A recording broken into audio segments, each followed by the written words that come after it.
Esas fueron las palabras que escuché antes de sentir sus manos contra mi espalda. Todavía siento el vacío bajo mis pies, el frío del mármol acercándose mis dedos, cerrándose con fuerza alrededor de la barandilla, y su risa.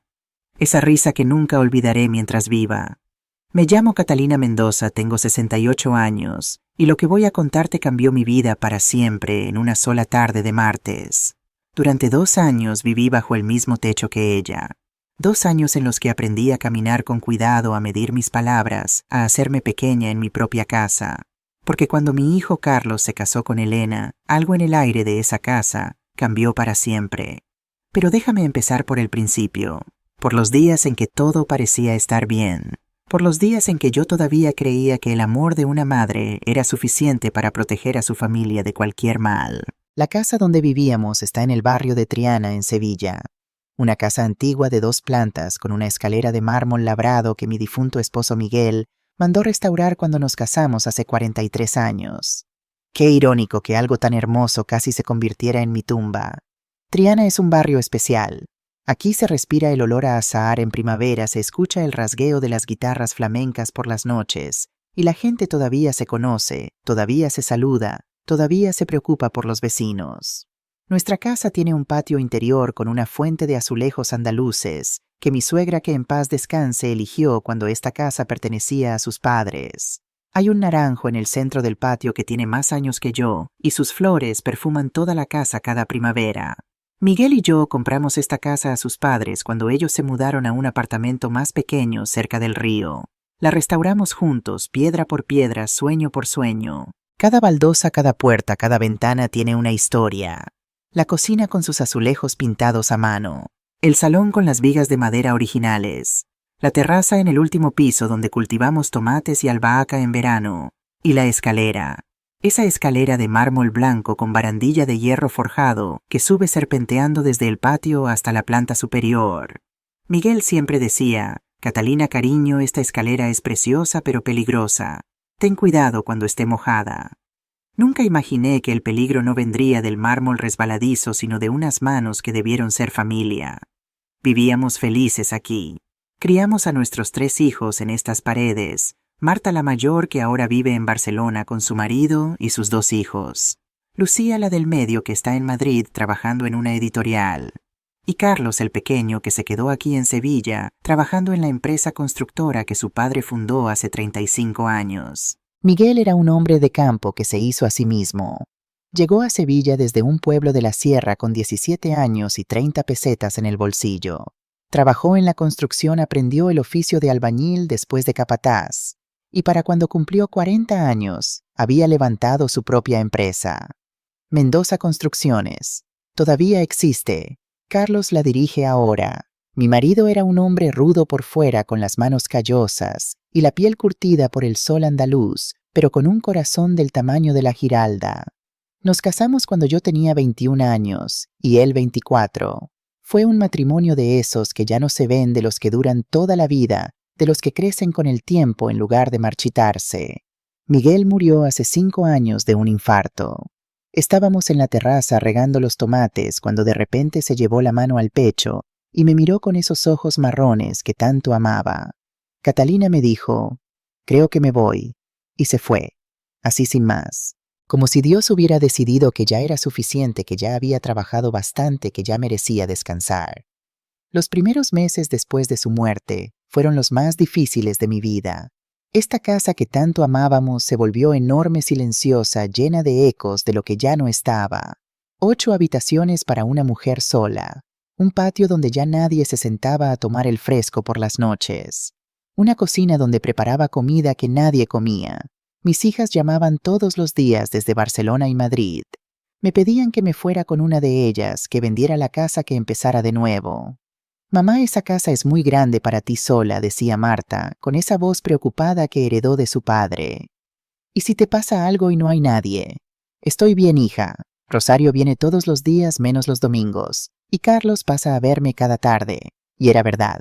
Carlos, mi niño pequeño que ya tenía 38 años, venía a verme cada día después del trabajo. Se sentaba conmigo en el patio, me contaba sobre los proyectos de la constructora, sobre los problemas con los proveedores, sobre sus sueños de expandir el negocio. Cenábamos juntos, veíamos las noticias y después se iba a su piso al otro lado del río. Pero yo veía la preocupación en sus ojos cada vez que se despedía. Ese miedo de que su madre envejeciera sola en una casa demasiado grande para una sola persona. Mamá, prométeme que me llamarás si necesitas algo, me decía besándome la frente. Lo que sea a la hora que sea. Te lo prometo, hijo. Y lo prometía de verdad, aunque sabía que nunca lo haría. Porque las madres somos así. Preferimos sufrir en silencio antes que ser una carga para nuestros hijos. Carlos conoció a Elena en la feria de abril hace 3 años. Yo todavía llevaba el luto por Miguel, pero había empezado a salir un poco más a intentar vivir de nuevo. Carlos me convenció de ir a la feria una tarde a pasear por las casetas, a escuchar sevillanas, a fingir que la vida seguía. Y allí estaba ella, Elena Vargas, 34 años, especialista en ventas de una inmobiliaria de lujo en el centro de Sevilla. Alta, delgada, con el pelo negro recogido en un moño tirante que le acentuaba los pómulos. Tacones altos incluso en el albero de la feria. Un vestido de flamenca rojo que le quedaba como si se lo hubieran cosido encima. Sonrisa perfecta, dientes blancos, ojos oscuros. Ojos que cuando Carlos no miraba se volvían fríos como el mármol de mi escalera. Mamá, te presento a Elena, me dijo Carlos esa tarde con los ojos brillantes de una manera que no veía desde que era adolescente. Nos conocimos hace 1 hora y ya sé que es especial. Elena me tendió la mano con una sonrisa estudiada. Señora Mendoza, es un placer conocerla. Carlos me ha hablado mucho de usted. Encantada, respondí, aunque algo en mi interior se tensó sin saber por qué. Las madres tenemos un sexto sentido, un instinto que nos dice cuando algo no está bien, aunque no podamos explicarlo. Esa tarde, mirando a Elena, mi instinto me gritaba que tuviera cuidado. Pero me callé. Me dije a mí misma que eran celos de madre, que era el miedo a perder a mi hijo, que era la viudez haciéndome desconfiar de todo. Qué equivocada estaba. Carlos y Elena empezaron a salir esa misma semana. Al principio yo intenté alegrarme. Mi hijo tenía casi 40 años y nunca se había casado. Había tenido novias, claro, pero ninguna había durado más de 1 año. Siempre encontraba algún defecto, alguna incompatibilidad, alguna razón para terminar. Es que ninguna es como tú, mamá, me decía riendo. Tú pusiste el listón muy alto. Pero Elena era diferente, según él. Mamá es inteligente, es fuerte. Sabe lo que quiere, me decía con esa mirada enamorada que me partía el corazón.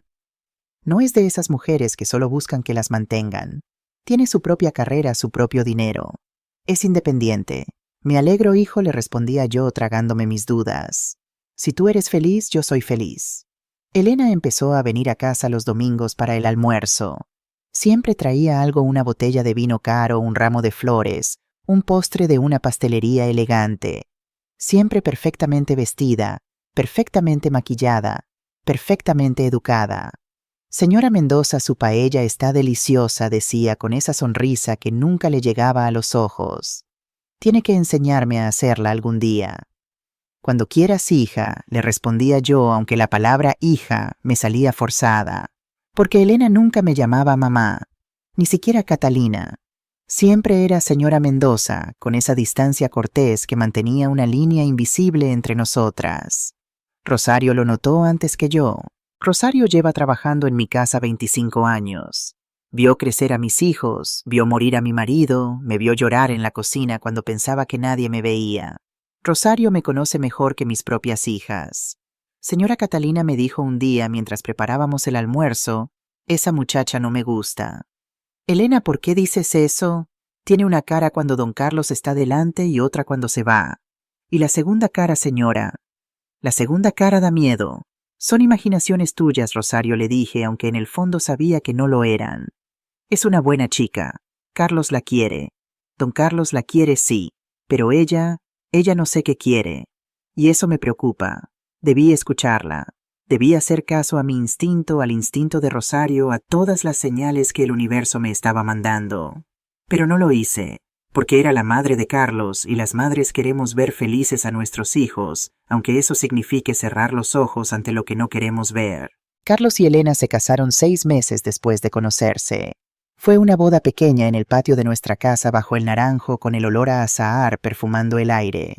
Mis hijas vinieron desde Barcelona y Madrid, los amigos de Carlos de la constructora, algunos vecinos del barrio.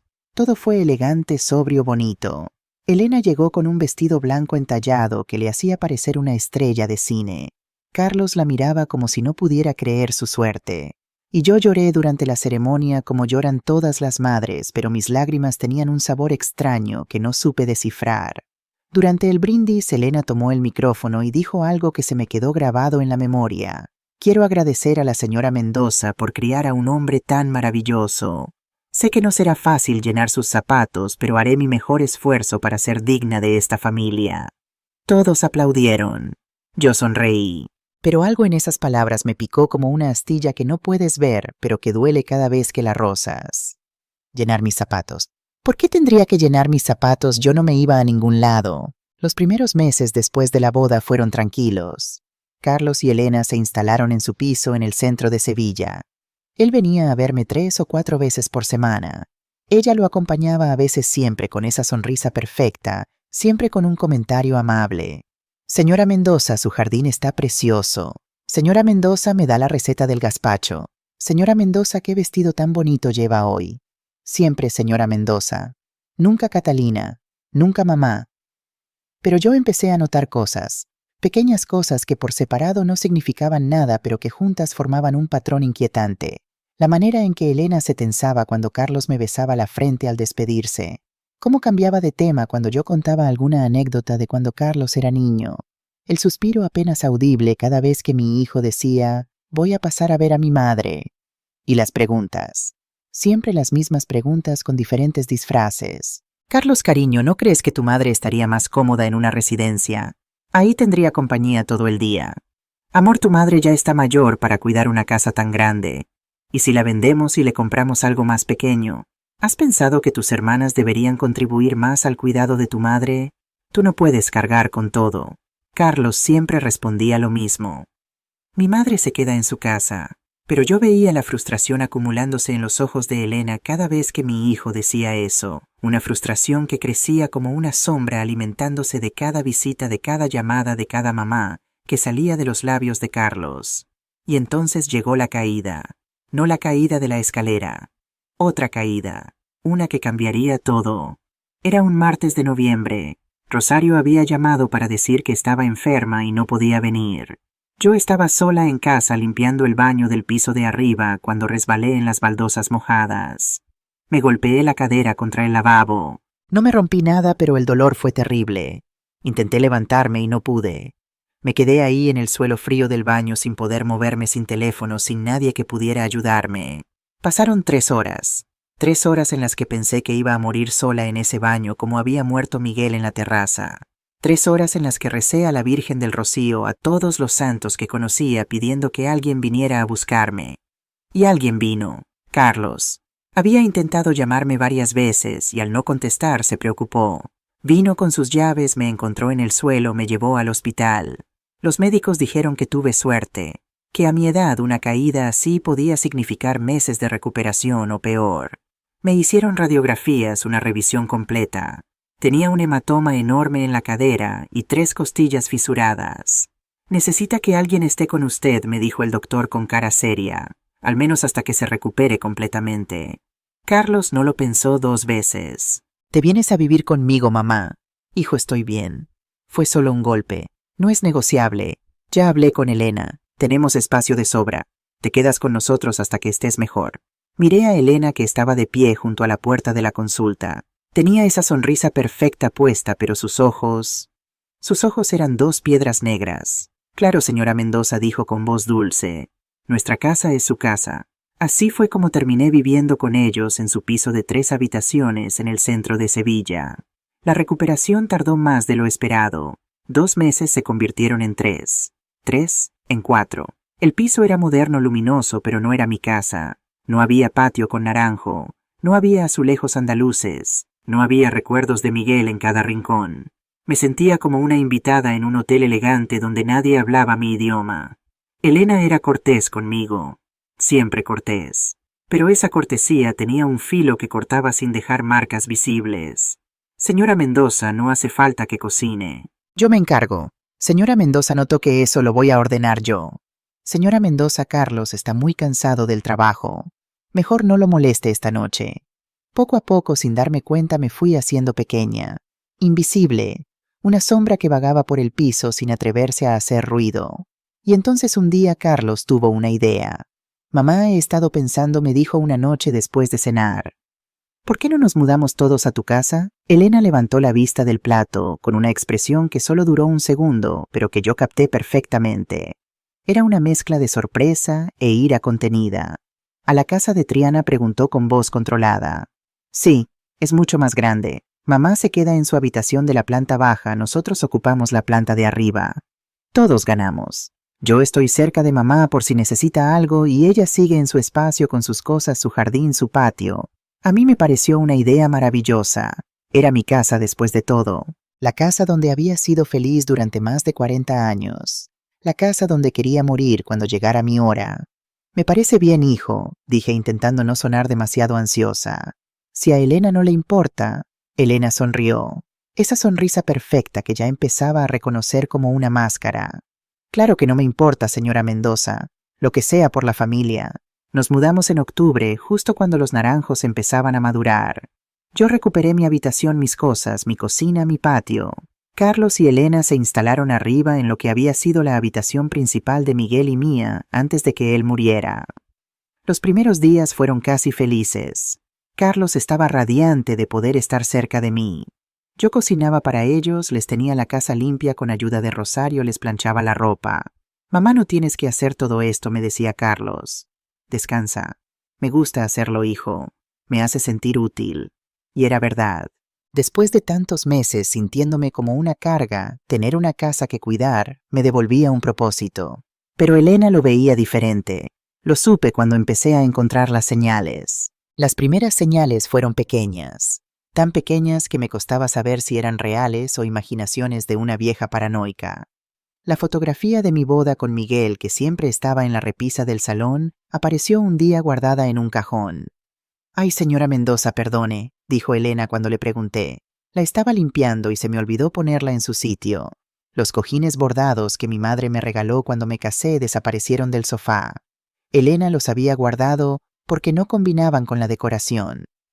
Las cortinas de encaje que yo misma había cosido hace 30 años fueron reemplazadas por unas modernas de tela gris. Estaba redecorando un poco, me explicó Elena con esa sonrisa. Esta casa necesitaba una actualización. ¿No cree actualización? Como si mis 40 años de recuerdos fueran algo obsoleto que había que tirar a la basura. Pero me callé. Me dije a mí misma que era una exagerada, que Elena solo quería sentirse en casa, que yo tenía que adaptarme. Las cosas empeoraron gradualmente. La llave del agua caliente de mi baño se aflojó un día. Me bañé con agua helada durante una semana entera en pleno diciembre. Cuando Carlos llamó al fontanero, el hombre dijo que alguien había aflojado la tuerca a propósito. «Qué extraño», dijo Elena encogiéndose de hombros. «A lo mejor fue sin querer cuando limpié». Mis tazas favoritas, 3 tazas de porcelana pintada a mano que Miguel me regaló en nuestro 20º aniversario, aparecieron rotas en el fregadero. «Lo siento mucho, señora Mendoza», se disculpó Elena con cara compungida. «Se me resbalaron de las manos. ¿Soy tan torpe?» Y la fotografía de mi boda, la que había reaparecido en su lugar después del primer incidente, la encontré un día volteada contra la pared. Cuando la giré, vi que alguien había rayado el cristal con algo afilado justo sobre el rostro de Miguel. Esa vez casi me puse a llorar ahí mismo. «Elena, ¿tú hiciste esto?», le pregunté con la voz temblando. Ella me miró con esos ojos fríos que ya empezaba a conocer demasiado bien. «¿Por qué haría yo algo así, señora Mendoza? Quizás se cayó y se rayó con algo. Estas casas antiguas tienen muchos accidentes. Accidentes. Todo eran accidentes. Y yo empecé a caminar con miedo por mi propia casa. Empecé a revisar todo 2 veces. Empecé a cerrar mi habitación con llave por las noches. Empecé a sentir que había una sombra siguiéndome cada vez que Carlos se iba a trabajar. Pero no dije nada. No le dije nada a mi hijo porque no quería ser esa suegra. No quería ser el problema entre él y su esposa. No quería que tuviera que elegir entre su madre y su mujer. Así que me hice pequeña, invisible. Traté de no estorbar, de no opinar, de no existir demasiado. Y Elena lo notó, porque cuando un depredador siente que su presa tiene miedo, ataca con más fuerza. Las palabras empezaron cuando Carlos no estaba en casa. Al principio eran comentarios sutiles envueltos en sonrisas falsas. Debe ser difícil para usted, señora Mendoza, ver cómo su hijo tiene ahora otra mujer en su vida. Supongo que a su edad es normal aferrarse al pasado. Carlos me contó que usted siempre fue muy protectora con él, casi asfixiante, diría yo. Cada palabra era un alfiler que se clavaba despacio, tan despacio que apenas dolía en el momento, pero que dejaba una herida que supuraba durante días. Y luego vinieron las palabras más directas. Fue un viernes por la tarde. Carlos había salido a una reunión de trabajo que duraría varias horas. Rosario se había ido a las 3 como siempre. Yo estaba en la cocina preparando un guiso de cola de toro para la cena. Elena entró y se apoyó en el marco de la puerta mirándome. ¿Necesita ayuda, señora Mendoza?, preguntó con un tono que no era de ofrecimiento sino de burla. No, gracias. Ya casi termino. Siempre cocinando para Carlos, ¿verdad? Siempre preparando sus platos favoritos, siempre mimándolo como si todavía fuera un niño. Me volteé para mirarla. Había algo diferente en su rostro. La máscara se estaba resquebrajando. Es mi hijo. Es normal que quiera cuidarlo. ¿Cuidarlo o controlarlo? Perdona, Elena dio un paso hacia mí. Luego otro.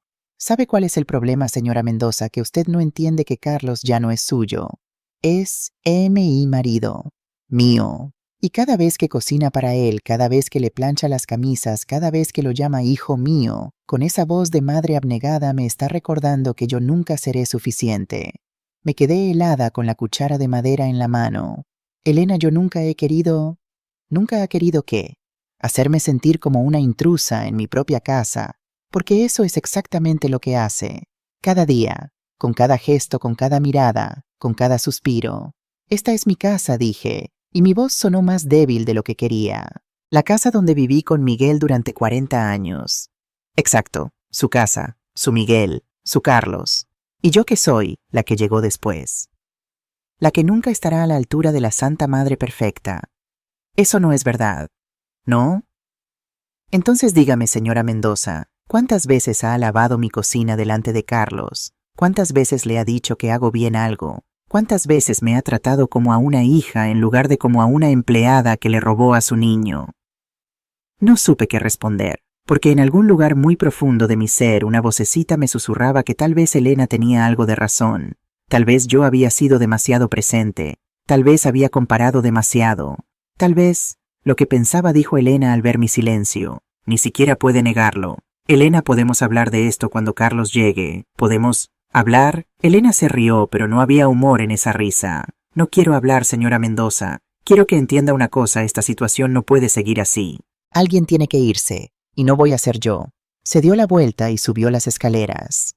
Escuché sus tacones repiqueteando contra el mármol, cada golpe un martillazo en mi corazón.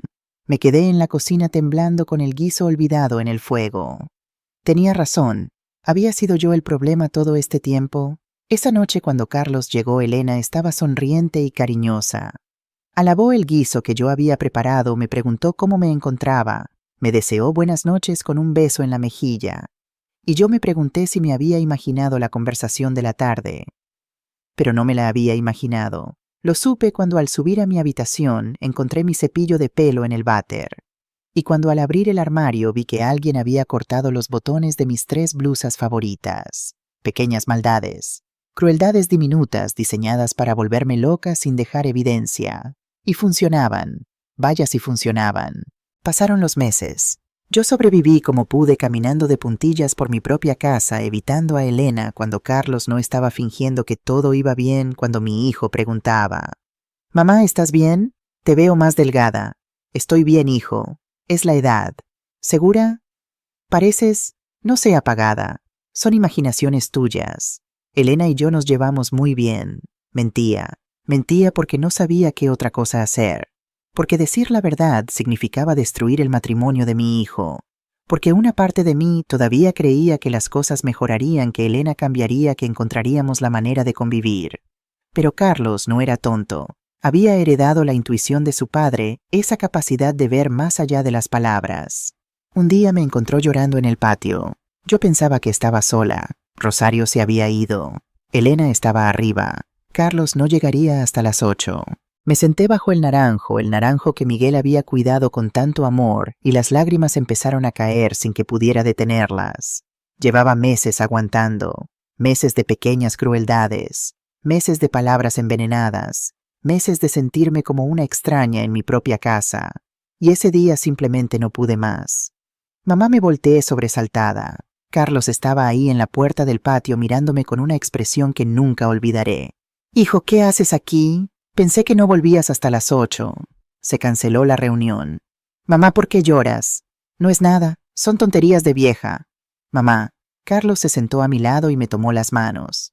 Dime la verdad, ¿qué está pasando? Y entonces, sin poder evitarlo, le conté todo. Las tazas rotas, la fotografía rayada, los botones cortados, las palabras en la cocina, las miradas frías, el miedo constante de estar sola con Elena, la sensación de ser una intrusa en mi propia casa. Carlos me escuchó sin interrumpir. Su mandíbula se iba apretando con cada palabra que yo decía. Sus ojos se iban oscureciendo como el cielo antes de una tormenta. Cuando terminé, él se quedó en silencio un largo rato. ¿Por qué no me lo dijiste antes?, preguntó finalmente, y su voz sonaba rota. Porque no quería que tuvieras que elegir entre ella y yo. Mamá, no hay nada que elegir. Tú eres mi madre. Ella es tu esposa, Carlos, la mujer con la que te casaste. Si es verdad lo que me cuentas, es verdad, hijo. Cada palabra. Carlos se pasó las manos por el pelo, respirando hondo. Necesito verificarlo. No es que no te crea, mamá, pero antes de hacer nada necesito estar seguro. Lo entiendo, y lo entendía. Porque Carlos amaba a Elena, o al menos amaba a la Elena que ella le había mostrado. Y descubrir que esa Elena era una mentira iba a destrozarlo. Esa noche Carlos tomó una decisión que cambiaría todo. Mamá, voy a instalar cámaras de seguridad en la casa. Cámaras para que estés más segura cuando estés sola. Y para saber qué pasa cuando yo no estoy. No dijo más. No hacía falta. Las cámaras llegaron una semana después. Un técnico vino a instalarlas en varios puntos de la casa: el patio, el salón, la cocina, la entrada y la escalera. Para que no se vea que son nuevas, les he puesto carcasas que parecen detectores de humo, me explicó Carlos. Elena no sospechará nada. Y así fue. Elena no sospechó nada. O eso creímos.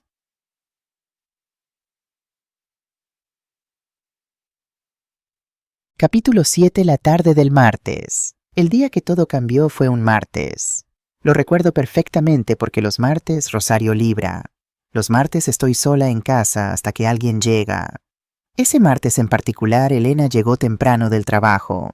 Eran apenas las 3 de la tarde cuando escuché la puerta principal abrirse, sus tacones contra el mármol del patio, sus pasos subiendo la escalera hacia su habitación.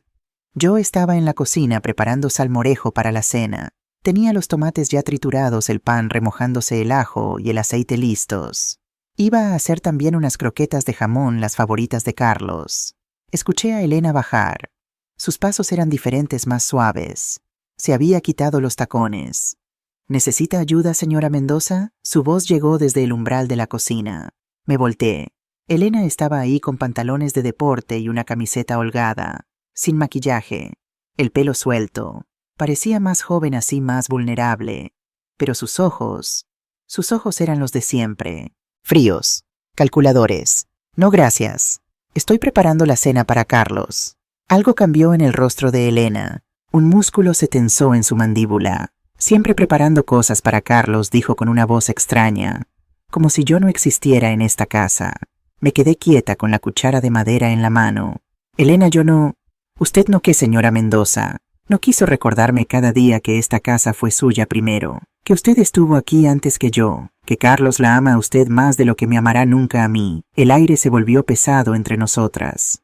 Eso no es cierto, Elena. Carlos te adora. Ella se rió, una risa seca sin humor que me heló la sangre. Carlos me tolera, pero cada vez que me mira, me compara con usted. Mi madre hacía las tortillas así. Mi madre sabía planchar las camisas de esta manera. Mi madre. Estoy harta. Di un paso hacia atrás. Algo en sus ojos me asustaba. Yo nunca he querido interponerme entre vosotros, pero lo hace. Cada día, con su sola presencia. Salí de la cocina. Necesitaba espacio. Necesitaba aire. Necesitaba alejarme de esos ojos que me miraban con un odio que no creía merecer. Subí las escaleras sin pensar.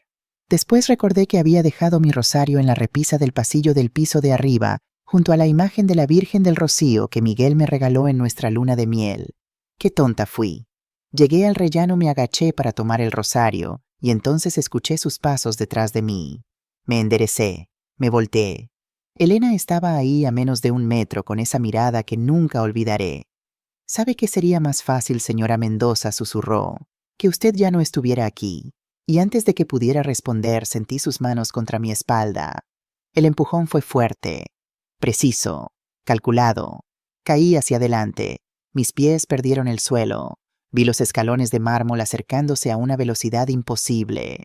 Mi vida entera pasó ante mis ojos en un segundo. Miguel sonriendo, mis hijos de pequeños corriendo por el patio las tardes de verano con olor a azahar. Mis manos se abrieron buscando algo, lo que fuera, y encontraron la barandilla. Me aferré con una fuerza que no sabía que tenía. Mis dedos se cerraron alrededor del hierro forjado como garras. Mi cuerpo se balanceó sobre el vacío, mis piernas colgando el peso de mis 68 años tirando de mis brazos. Van a pensar que fue un accidente. La voz de Elena llegó desde arriba, tranquila, casi divertida. Miré hacia arriba con el cuello torcido en un ángulo doloroso. Ella estaba ahí asomada viéndome colgar de la barandilla como un animal herido. Y se reía mientras yo luchaba por no caer. «Suéltese, señora Mendoza. Ya está vieja. Ya cumplió su papel. Déjenos vivir en paz». Mis brazos temblaban. El hierro se me clavaba en las palmas. Sentía que mis hombros iban a desprenderse de sus articulaciones. «Elena», logré decir con un hilo de voz.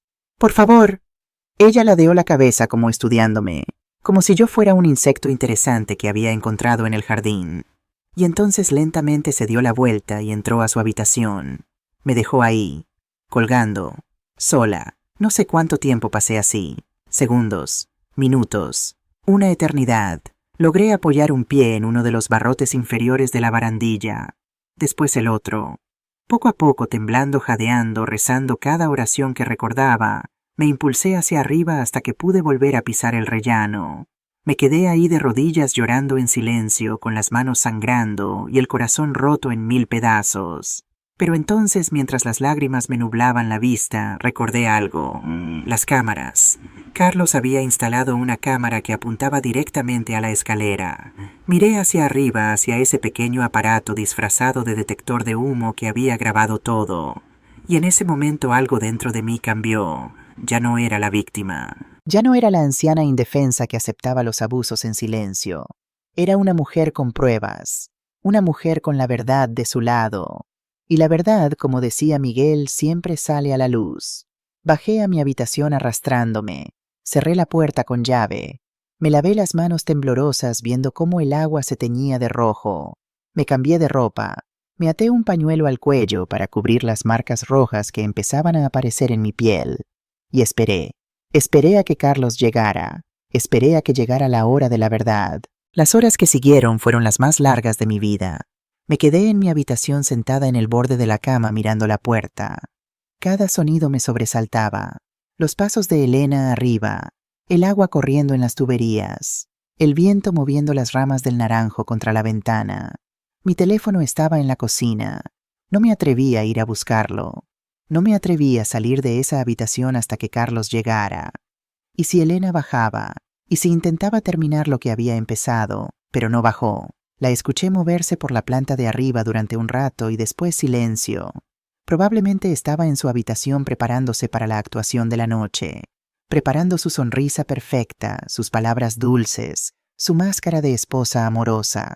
Pensé en llamar a la policía, pero ¿qué les diría? Mi nuera me empujó por las escaleras.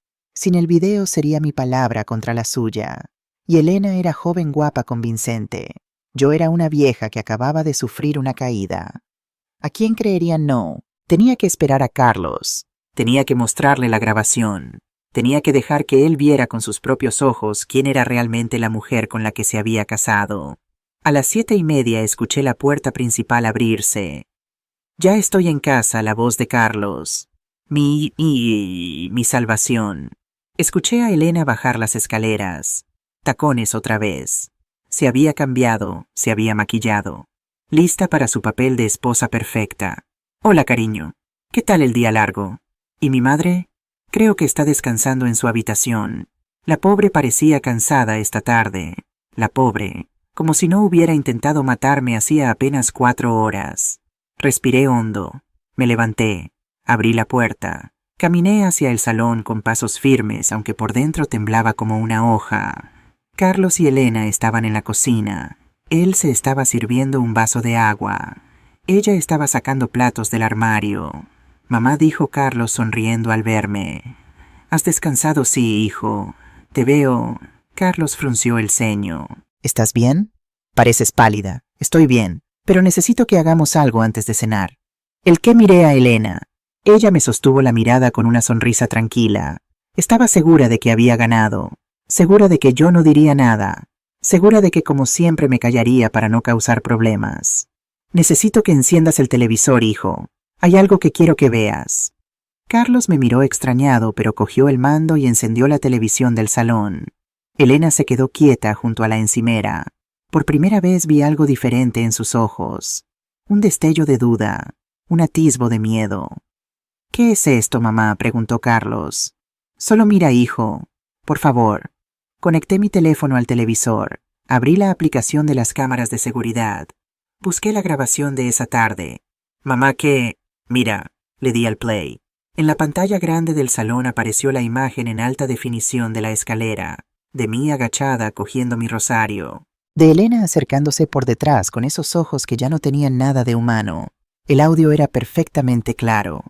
¿Sabe que sería más fácil, señora Mendoza, que usted ya no estuviera aquí? Carlos se puso de pie lentamente. Su rostro se vació de color. En la pantalla las manos de Elena me empujaban. Mi cuerpo caía. Mis manos se aferraban a la barandilla. Mi cuerpo quedaba colgando sobre el vacío. Van a pensar que fue un accidente. La risa de Elena llenó el salón. Esa risa que había escuchado mientras luchaba por mi vida. El silencio que siguió fue ensordecedor. Carlos se volteó hacia su esposa con una expresión que nunca le había visto. Algo entre el horror, la furia y la incredulidad absoluta. Carlos, yo puedo explicar... Empezó Elena, pero su voz se quebró. Explicar que la voz de mi hijo era un susurro helado. Explicar que intentaste matar a mi madre. Yo no... Yo estaba... Ella me provocó... Lo vi todo, Elena. Lo escuché todo. Carlos cerró los puños. Las venas de su cuello se marcaban bajo la piel. La empujaste. Te reíste. La dejaste ahí colgando, esperando que se matara.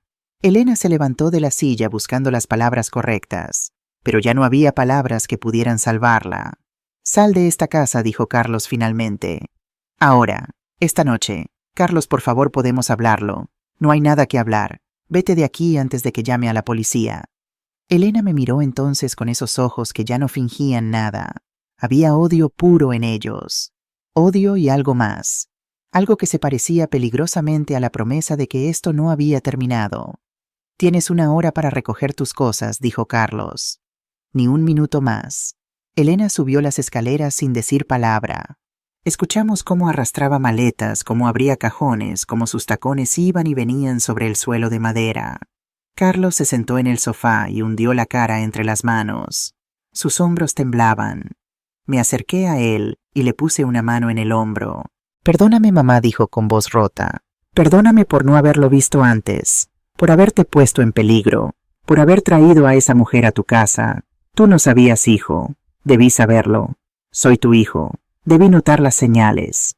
El amor nos ciega, Carlos. A todos. Tú querías creer que ella era buena. No hay culpa en eso. Casi te mata, mamá. Pero no lo hizo. Estoy aquí. Estoy bien. Él me abrazó fuerte como no lo había hecho desde que era niño, y tenía miedo de las tormentas.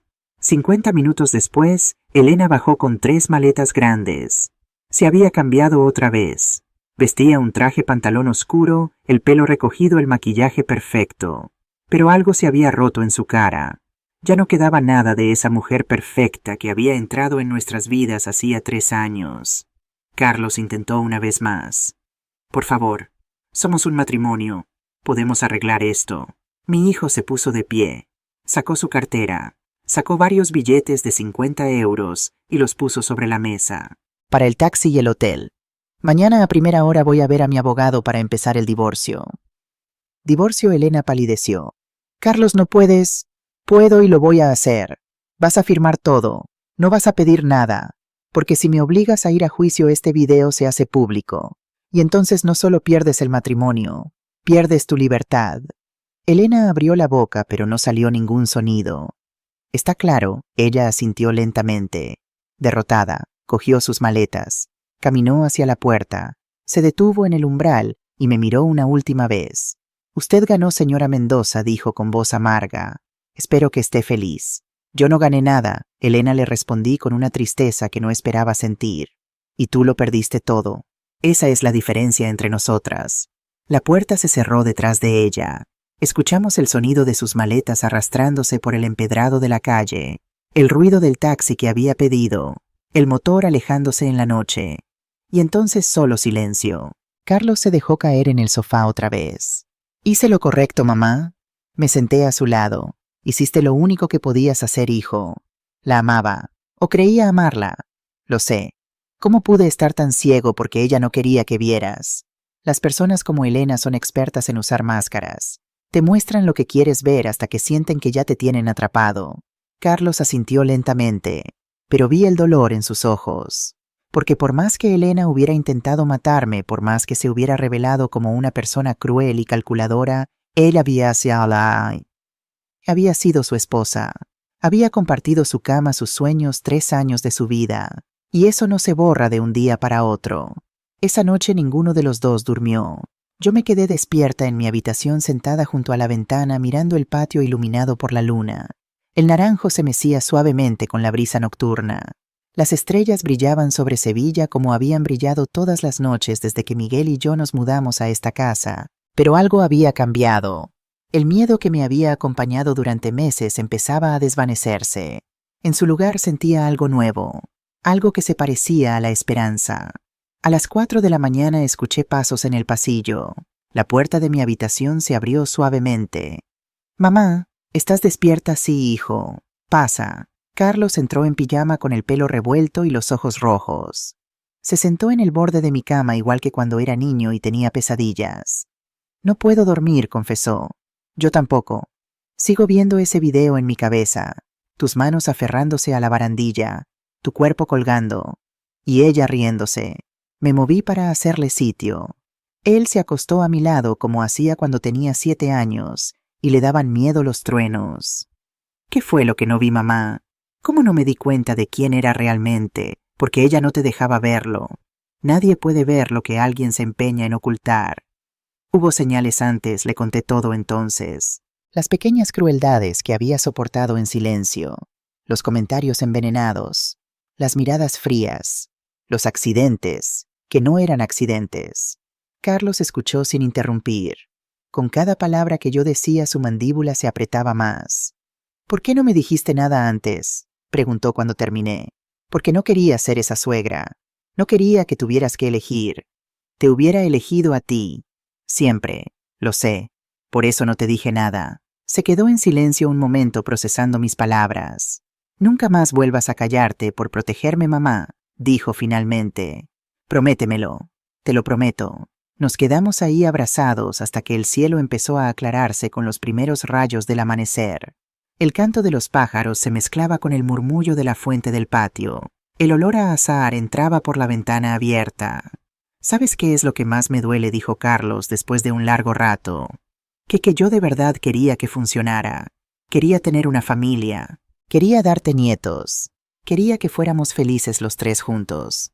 Y lo seremos, hijo, algún día. Con la persona adecuada. Y si no hay persona adecuada, y si esto me dejó tan roto que no vuelvo a confiar en nadie, le acaricié el pelo como cuando era pequeño. «Confiarás, porque tienes el corazón de tu padre, y los hombres como tu padre no dejan que una mala experiencia les robe la capacidad de amar». Carlos me abrazó más fuerte. «Te quiero, mamá, y yo a ti, hijo, más de lo que las palabras pueden decir». El sol salió sobre Sevilla dorando las azoteas de Triana, haciendo brillar las aguas del Guadalquivir. Y por primera vez en mucho tiempo sentí que podíamos respirar.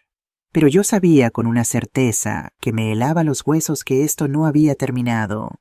Porque las personas como Elena no desaparecen solo porque las eches de tu casa. Las personas como Elena esperan, planean, buscan el momento perfecto para devolver el golpe. Y cuando escuché mi teléfono sonar a las 8 de la mañana, con un número desconocido, supe que la siguiente fase de esta pesadilla estaba a punto de comenzar. El teléfono sonó a las 8 de la mañana con un número desconocido.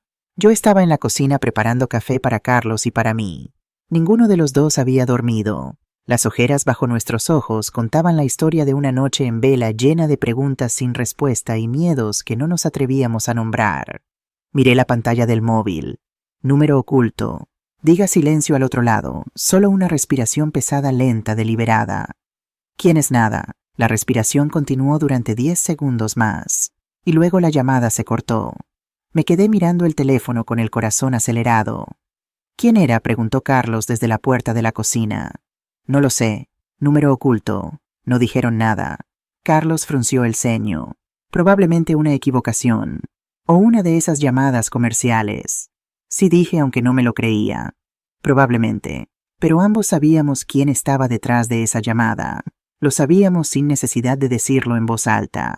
Ese día Carlos fue a ver a su abogado. Don Álvaro Ruiz, un hombre serio de unos 60 años que había llevado los asuntos legales de la familia Mendoza durante décadas. Había ayudado a Miguel a fundar la empresa. Había redactado su testamento. Había estado en su funeral llorando como si hubiera perdido a un hermano. Esto es muy grave, Carlos, dijo don Álvaro después de ver el vídeo. Estamos hablando de intento de homicidio. Tu madre podría haber muerto. Lo sé. ¿Quieres presentar cargos? Carlos me miró. Yo estaba sentada en una silla al otro lado del despacho con las manos todavía vendadas por los cortes que me había hecho al agarrarme a la barandilla. ¿Qué opinas, mamá? La pregunta me pilló desprevenida. Durante toda mi vida había sido yo quien tomaba las decisiones difíciles. Pero ahora sentada en ese despacho con olor a cuero y papel viejo, me sentía pequeña, vulnerable, como si el empujón de Elena me hubiera quitado algo más que el equilibrio. No sé si quiero que vaya a la cárcel, admití. Solo quiero que se aleje de nosotros, que nos deje en paz. Entiendo, dijo don Álvaro, pero déjame explicarte algo, señora Mendoza.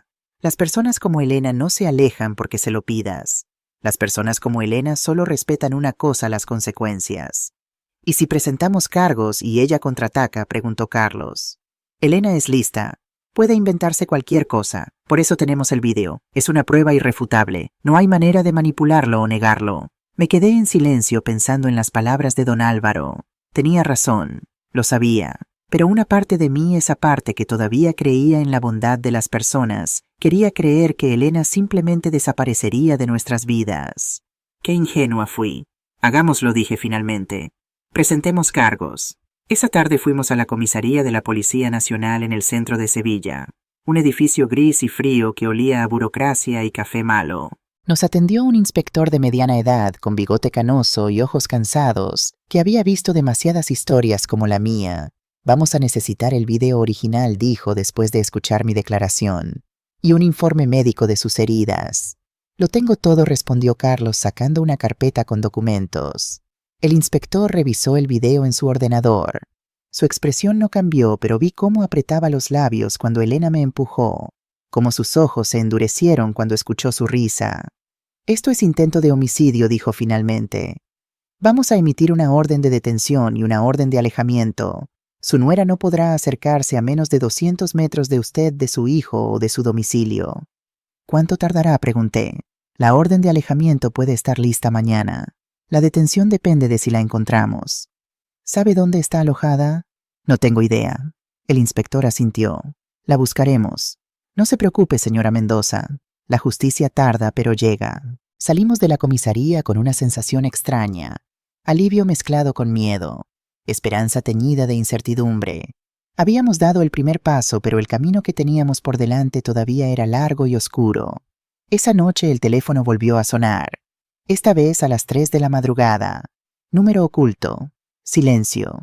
Respiración. Clic. Y otra vez a las 4. Y a las 5. Y a las 6. Cada llamada era un recordatorio. Elena no había terminado. Elena estaba ahí fuera en algún lugar planeando su siguiente movimiento. Capítulo 10. La contraofensiva. La orden de alejamiento llegó 3 días después. Un documento oficial con sellos y firmas que prohibía a Elena Vargas acercarse a nosotros. Pero las llamadas no pararon. Tampoco los mensajes. empezaron a llegar al móvil de Carlos. Números diferentes cada vez imposibles de rastrear. Mensajes cortos crípticos envenenados. Tu madre es una mentirosa. El vídeo está manipulado. Vas a arrepentirte de esto. Carlos los borraba sin responder, pero yo veía cómo cada mensaje le afectaba. Cómo la duda, esa semilla venenosa que Elena había plantado, empezaba a crecer en su interior. Una semana después del incidente llegó el primer artículo. Rosario lo vio primero.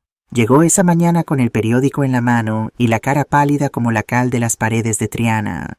Señora Catalina tiene que ver esto. Era el Diario de Sevilla, uno de los periódicos locales más leídos de la ciudad. En la sección de sucesos a media página, un titular que me heló la sangre. Suegra tirana, la verdad detrás del video viral. Debajo una fotografía de Elena, llorando, tapándose el rostro con las manos, la imagen perfecta de una víctima. Leí el artículo con las manos temblando. Elena Vargas, 36, rompe su silencio tras ser acusada de intento de homicidio por su suegra Catalina Mendoza, 61. En una entrevista exclusiva con este periódico, Vargas asegura que el video que se ha difundido está manipulado y que ella es en realidad la víctima de años de abuso psicológico. Mi suegra me hizo la vida imposible desde el primer día, afirma Vargas entre lágrimas. Me humillaba constantemente delante de mi marido, me hacía sentir que nunca sería suficiente, controlaba cada aspecto de nuestras vidas. Según Vargas, el incidente en la escalera fue un momento de desesperación después de una discusión en la que Mendoza la habría amenazado. Yo solo me defendí. Ella se tropezó. Yo nunca la empujé. El video está editado, insiste Vargas. Han cortado la parte donde ella me ataca primero. Mi exmarido y su madre han contratado a alguien para manipular las imágenes y destruir mi reputación. La abogada de Vargas Ña, Carmen Soto, ha anunciado que presentará una contradenuncia por difamación y manipulación de pruebas. No pude seguir leyendo. El periódico se me cayó de las manos. Las letras se volvieron borrosas. El mundo empezó a dar vueltas. Señora Catalina, ¿está bien? La voz de Rosario sonaba lejana como si viniera de otro planeta. Señora Agua, logré decir. Tráeme agua. Me senté en el sofá del salón intentando respirar, intentando procesar lo que acababa de leer. Elena había contraatacado, y lo había hecho de la peor manera posible, atacando mi reputación, mi credibilidad, mi dignidad. Suegra tirana. Esas palabras ardían como hierros candentes. Carlos llegó una hora después, alertado por Rosario. Traía el periódico en la mano, arrugado como si lo hubiera estrujado con rabia. No te lo creas, mamá. Es todo mentira. Lo sé, hijo. Pero la gente no lo sabe. La gente va a leer ese artículo y va a pensar. Van a pensar lo que nosotros les digamos que piensen. Tenemos el video original, sin editar, con la marca de tiempo. Vamos a demostrar que todo lo que dice es mentira. Pero yo conocía el poder de las palabras impresas. Conocía cómo funcionaba la opinión pública. Una vez que te etiquetan de cierta manera, es casi imposible quitarte esa etiqueta. Suegra tirana. Esas palabras me perseguirían durante mucho tiempo. Los días que siguieron fueron una pesadilla. El artículo del Diario de Sevilla fue solo el principio. Otros periódicos recogieron la historia. Las redes sociales explotaron. De repente mi nombre estaba en boca de toda Sevilla. ¿Habéis visto lo de la suegra de Triana? Dicen que el video es falso. Pobre chica, las suegras de hoy en día son terribles. No sé, yo vi el video y parece bastante claro. La gente opinaba sin conocerme, juzgaba sin saber, condenaba sin pruebas. Cuando salía a la calle sentía las miradas, los susurros, las conversaciones que se detenían abruptamente cuando yo pasaba. Mira ella, escuché decir a una vecina en el mercado de Triana. La suegra del video. Dicen que maltrataba a la nuera. Me fui del mercado sin comprar nada. Volví a casa casi corriendo con las lágrimas quemándome los ojos. Rosario me encontró llorando en la cocina. Otra vez. Señora Catalina, no les haga caso. Son unos ignorantes. Y si tienen razón, Rosario. Y si yo fui demasiado presente. Y si la agobié sin darme cuenta, usted no agobió a nadie. Esa mujer es mala. Yo lo vi desde el principio. Tenía una cara con don Carlos y otra cuando él no miraba. Pero la gente no lo sabe. La gente solo ve lo que Elena quiere que vean. Entonces hay que enseñarles la verdad. La verdad. Esa palabra que Miguel repetía como un mantra. La verdad siempre sale a la luz, Catalina. Tarde o temprano siempre sale. Pero, ¿y si la verdad llegaba demasiado tarde? ¿Y si para entonces mi reputación ya estaba destruida? Don Álvaro nos llamó esa tarde con una propuesta. Tenemos que hacer una rueda de prensa, dijo. Mostrar el video completo sin editar a todos los medios. Dejar que la gente juzgue por sí misma. ¿Es necesario?, pregunté. No me gusta la idea de exponer mi vida así. Entiendo, señora Mendoza, pero Elena ya la ha expuesto. Ahora tiene dos opciones: quedarse callada y dejar que ella controle la narrativa, o salir a defenderse y mostrar la verdad. Carlos me miró. Mamá, creo que don Álvaro tiene razón. Si no hacemos algo, la gente va a seguir creyendo las mentiras de Elena. Cerré los ojos. Pensé en Miguel, en lo que él habría hecho en mi lugar. Miguel nunca huía de una pelea. Miguel siempre defendía lo que era justo aunque le costara. Miguel me habría dicho: Catalina, cariño, levanta la cabeza. No dejes que nadie te haga sentir vergüenza por algo que no hiciste. Está bien, dije abriendo los ojos. Hagamos la rueda de prensa. La rueda de prensa se celebró 3 días después en el despacho de don Álvaro. Vinieron periodistas de 4 medios locales y una emisora de radio. Yo estaba sentada en el centro de una mesa larga con Carlos a mi derecha y don Álvaro a mi izquierda. Frente a nosotros una docena de cámaras grabadoras y libretas. Tenía las manos heladas. El corazón me latía tan fuerte que estaba segura de que todos podían oírlo. Don Álvaro habló primero. Explicó los hechos de manera clara y concisa. Las cámaras que Carlos había instalado por seguridad. El video que había grabado el incidente. Las mentiras que Elena había difundido. A continuación vamos a mostrar el video original, anunció. Sin editar. Con la marca de tiempo de las cámaras de seguridad. Juzguen ustedes mismos. La pantalla se encendió, y ahí estaba yo en alta definición agachándome para coger mi rosario. Y ahí estaba Elena acercándose por detrás con esos ojos que ya no podía olvidar. ¿Sabe qué sería más fácil, señora Mendoza, que usted ya no estuviera aquí? El empujón, la caída, mis manos aferrándose a la barandilla, mi cuerpo colgando sobre el vacío. Van a pensar que fue un accidente. La risa de Elena llenó la sala. Cuando el video terminó, el silencio era absoluto. Algunos periodistas estaban pálidos, otros tenían la mandíbula apretada. ¿Alguna pregunta?, dijo don Álvaro. Una periodista levantó la mano. Era joven, con el pelo recogido en una coleta y una libreta llena de notas. Señora Mendoza, Elena Vargas afirma que usted la maltrataba psicológicamente. ¿Qué tiene que decir al respecto? Respiré hondo. Era el momento de hablar. Yo nunca maltraté a Elena, dije con voz firme aunque por dentro temblaba. La acogí en mi casa. Cociné para ella. Traté de hacerla sentir parte de la familia. Si cometí algún error fue querer demasiado a mi hijo. Fue no saber mantener la distancia que ella necesitaba. Pero eso no es maltrato. Eso es amor de madre. Elena dice que el video está editado, intervino otro periodista. Puede demostrar que no lo está. Don Álvaro tomó la palabra. El video tiene la marca de tiempo original de la cámara de seguridad. Hemos contratado a un perito informático que ha certificado que no ha sido manipulado. Aquí tienen el informe. Pasó copias del informe a todos los periodistas. Señora Mendoza, dijo la periodista joven de nuevo, ¿qué mensaje tiene para Elena Vargas? Pensé en todas las cosas que podría decir, todas las palabras de rabia y dolor que se habían acumulado en mi pecho durante semanas. Pero al final solo dije la verdad. Le deseo que encuentre la paz que claramente no tiene. Yo no soy su enemiga. Nunca lo fui. Solo soy una madre que quería ver feliz a su hijo. Si eso la hizo sentir amenazada, lo siento. Pero eso no justifica lo que hizo. Nada justifica intentar matar a otra persona. La rueda de prensa terminó media hora después. Los periodistas se fueron con sus cámaras y sus libretas, llevándose mi historia con ellos. Esa noche no pude dormir. Me quedé despierta mirando el techo, preguntándome si había hecho lo correcto. Si exponer mi vida así había sido valiente o estúpido. A la mañana siguiente tuve mi respuesta. Los titulares habían cambiado. El video sin editar demuestra el intento de homicidio. La nuera empujó a su suegra por las escaleras. Peritos confirman que el video de la suegra de Triana no fue manipulado. Elena Vargas de víctima a acusada. Las pruebas no dejan lugar a dudas. La opinión pública dio un giro de 180 grados. De repente yo ya no era la suegra tirana. Era la víctima, la anciana que casi muere a manos de su nuera. la mujer valiente que había salido a contar su verdad.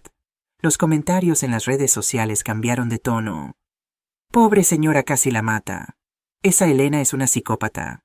Espero que la metan en la cárcel y tiren la llave. Debería haberme sentido aliviada. Debería haberme sentido reivindicada.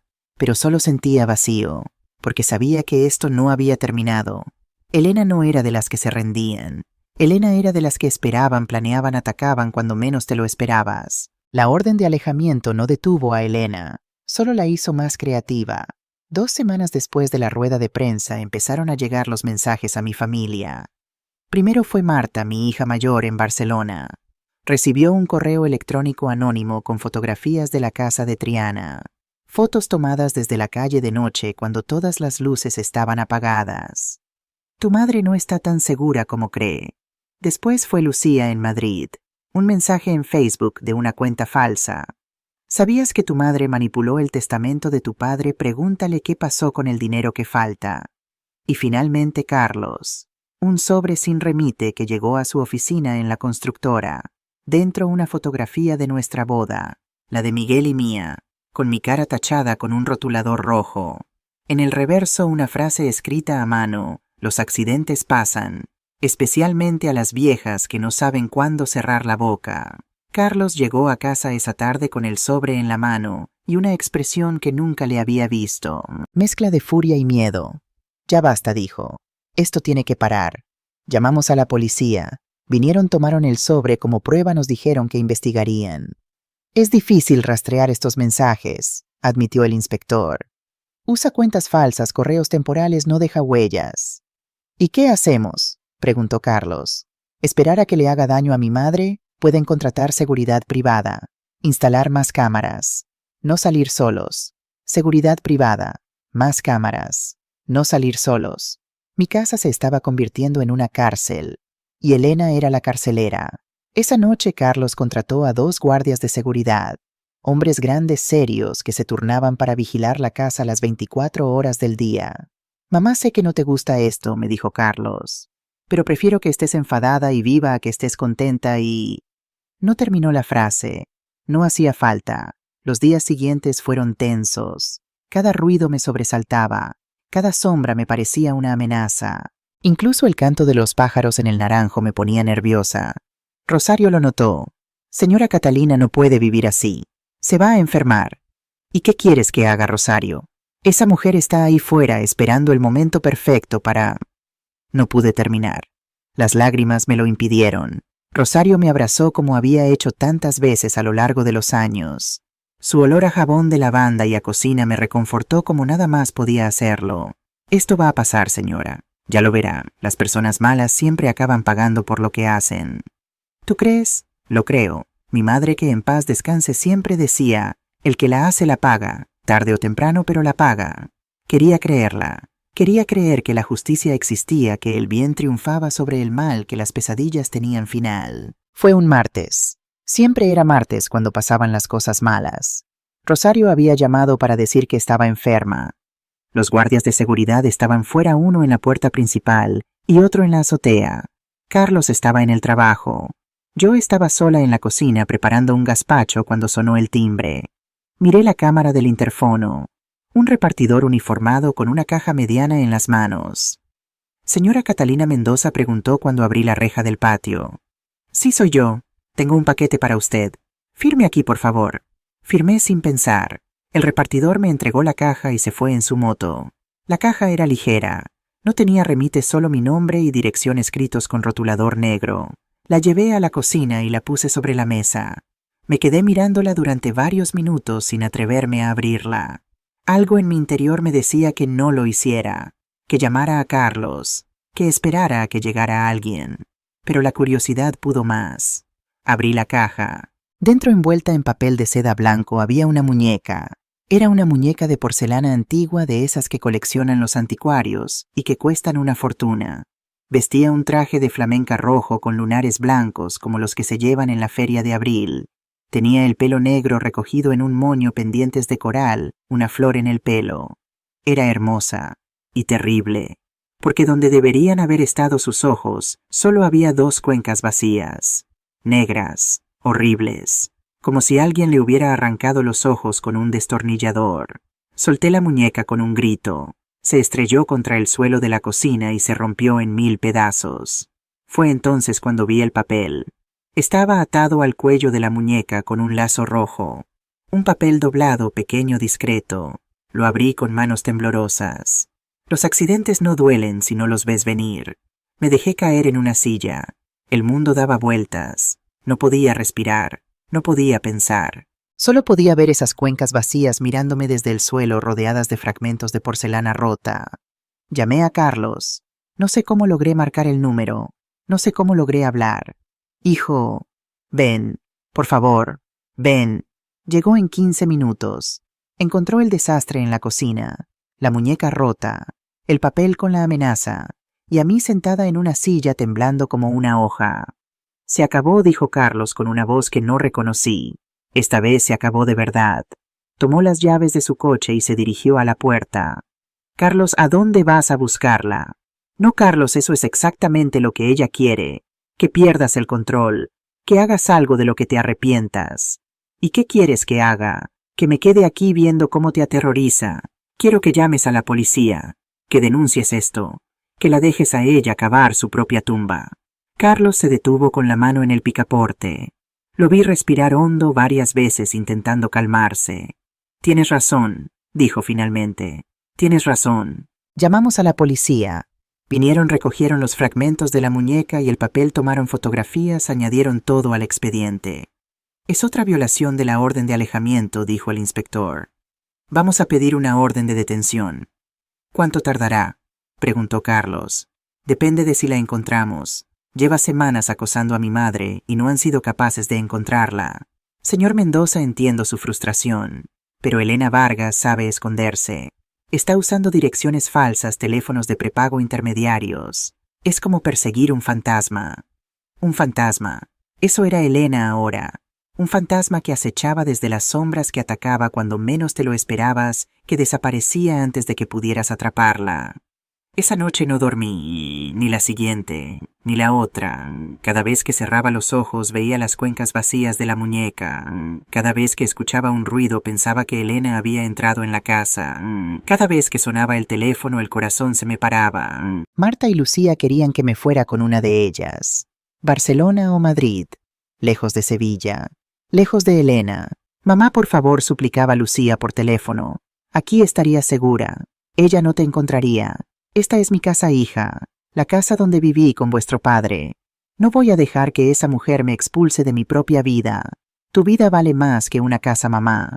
Mi vida vale más, sí, pero mi dignidad también vale. Y si me voy ahora, ella habrá ganado. No sé de dónde saqué esas fuerzas. Tal vez del recuerdo de Miguel. Tal vez de la rabia que se había ido acumulando en mi interior durante meses. Tal vez del simple hecho de que ya no me quedaba nada más que perder. Me quedé en Sevilla, me quedé en mi casa, y esperé a que la justicia hiciera su trabajo. La detuvieron 3 semanas después del incidente de la muñeca. La policía la encontró en un hostal barato en las afueras de la ciudad, registrada con un nombre falso. Llevaba semanas moviéndose de un sitio a otro, pagando en efectivo, evitando las cámaras. Pero cometió un error. Usó su tarjeta de crédito para comprar gasolina. Una sola vez. Fue suficiente. El inspector me llamó a las 7 de la mañana. Señora Mendoza, tenemos a Elena Vargas bajo custodia. La hemos trasladado al centro de detención de Sevilla. Mañana será su audiencia preliminar. No sé qué sentí en ese momento. Alivio, supongo. Pero también vacío, como cuando terminas una maratón y tu cuerpo no sabe qué hacer con toda esa energía acumulada. ¿Qué va a pasar ahora?, pregunté. El juez decidirá si hay suficientes pruebas para procesarla. Con todo lo que tenemos, el intento de homicidio, el acoso, las amenazas, la violación de la orden de alejamiento, es muy probable que la envíen a prisión preventiva hasta el juicio. ¿Y cuándo será el juicio? Puede tardar varios meses. El sistema judicial va lento, señora Mendoza, pero llegará, y cuando llegue usted tendrá su justicia. Colgué y me quedé sentada en la cocina mirando por la ventana. El naranjo del patio estaba en flor. Su aroma entraba por la ventana abierta, mezclándose con el olor del café que Rosario acababa de preparar. «Buenas noticias, señora Catalina», preguntó Rosario. «La han detenido». Rosario se santiguó. Gracias a Dios, gracias a la Virgen del Rocío, gracias a la policía más bien dije, pero sonreí. Aunque no viene mal un poco de ayuda divina. Carlos llegó 1 hora después con el alivio pintado en la cara. Ya está mamá. Se acabó. No del todo, hijo. Todavía queda el juicio. Pero ya está detenida. Ya no puede hacerte daño. Físicamente no, pero las personas como Elena tienen otras maneras de hacer daño. Y tenía razón. Lo supe cuando 2 días después, Elena concedió una entrevista desde la cárcel. A través de su abogada había conseguido hablar con un periodista de un programa de televisión sensacionalista. La vi en el telediario de la noche, vestida con el uniforme de la prisión más delgada, el pelo sin arreglar, pero con esos ojos que seguían siendo los mismos. Fríos, calculadores, peligrosos. Soy inocente, decía mirando a la cámara. Todo esto es una conspiración de mi ex-suegra y mi ex-marido para quedarse con la herencia. ¿Qué herencia?, preguntaba el periodista. La empresa constructora, la casa de Triana, todo. Catalina Mendoza es una mujer codiciosa que nunca me aceptó porque sabía que si Carlos se casaba tendría que compartir. Y el video, las imágenes parecen bastante claras. El video está manipulado. Lo he dicho desde el principio. Contrataron a un experto para editarlo. Los peritos dicen que no hay señales de manipulación. Los peritos fueron pagados por ellos. Todo el mundo tiene un precio. Apagué la televisión. Mamá, no le hagas caso, dijo Carlos. Nadie la cree ya. Alguien la creerá, hijo. Siempre hay alguien que quiere creer lo peor de los demás. Pero Carlos tenía razón en algo, la mayoría de la gente ya no creía a Elena. Sus mentiras se habían vuelto demasiado obvias, demasiado desesperadas. Cada vez que abría la boca se hundía más. La audiencia preliminar se celebró 1 semana después. El juez, un hombre severo de unos 60 años, revisó todas las pruebas. El video, los mensajes amenazantes, la muñeca mutilada, el testimonio de los guardias de seguridad, el informe de los peritos.